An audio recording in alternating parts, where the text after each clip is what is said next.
Imagine a world where the sky itself is ruled by a powerful god, a divine falcon soaring above, embodying power, protection, and renewal. This is the story of Horus, the ruler of the skies, whose epic tale of revenge and justice has captivated generations. In Egyptian mythology, Horus is the god of the sky, a symbol of celestial power and kingship. As the son of Isis, the goddess of magic, and Osiris, the god of the afterlife, Horus holds a central place in Egyptian mythology. Often depicted as a man with a falcon's head, Horus represents the sovereign power over the sky and plays a crucial role in maintaining order and justice in the universe. The story of Horus begins with one of the most dramatic and famous myths of ancient Egypt. Osiris, the benevolent ruler, is murdered by his jealous and ambitious brother, Seth. Seth dismembers Osiris's body and scatters its parts throughout Egypt. In her relentless pursuit, Isis gathers the pieces of her husband's body and, using her magical powers, temporarily revives him. During this brief period of renewed life, Isis conceives Horus, born not only as a god but also as a symbol of hope and renewal. Horus's very existence is seen as a triumph over death and chaos.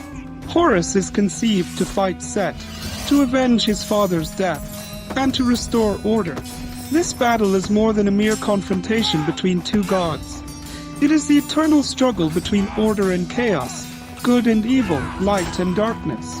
With his association with the sky, the sun, and kingship, Horus represents order, stability, and legitimacy.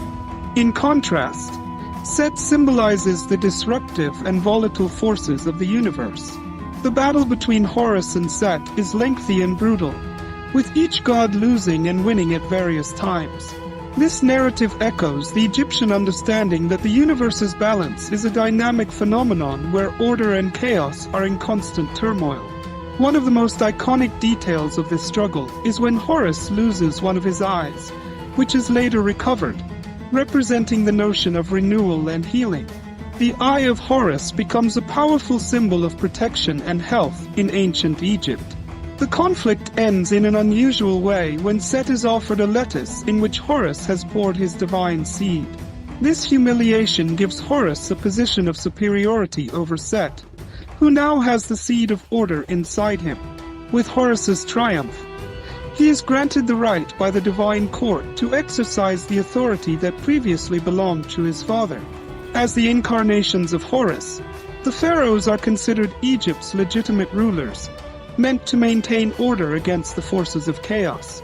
Horus is heavily tied to the establishment of the unified Egyptian state, a process that merges two distinct regions, Upper Egypt and Lower Egypt, into a single political and cultural entity. Traditionally affiliated with Upper Egypt, Horus's iconographic depiction after unification often features him wearing a double crown, symbolizing the political unification of both regions. Horus's mythical feud with Seth is also taken as an allegory for unification. In this context, Horus stands for the forces of order, legitimacy, and unification, whereas Seth symbolizes the potential for chaos and disruption. Through his epic tale, Horus not only becomes a symbol of power and justice, but also a beacon of hope and renewal for the ancient Egyptian world. The story of Horus, the ruler of the skies, is a timeless legend that continues to inspire and captivate. His journey from birth to his epic battle with Seth, and his ultimate triumph, embodies the eternal struggle between order and chaos.